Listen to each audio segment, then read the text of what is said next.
تبغى هذه القبعة بس ما انت عارف كيف، جيت عند الشخص الصح. السلام عليكم ورحمة الله وبركاته، كيف حالكم؟ أخباركم؟ بشروني عنكم. فيديو اليوم راح نعلمكم كيف تجيبون هذه القبعة الحمراء. طبعا هذه أخت القبعة الزرقاء اللي قد سويت عليها فيديو زي ما كنتم متذكرين انتو.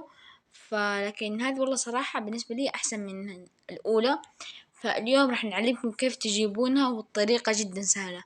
بس قبل ما نبدأ الفيديو لا تنسوا اللايك والاشتراك في القناة وتفعيل جرس التنبيه لو ما كنتم فاعلينه.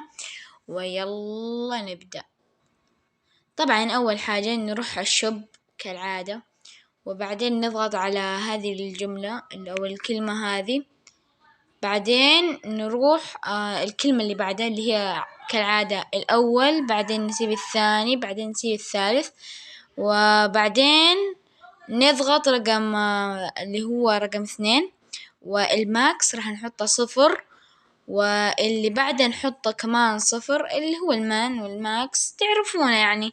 ما شاء الله الأكسنت حق ما شاء الله يعني مرة جدا جدا حلو. اعذروني على الإزعاج.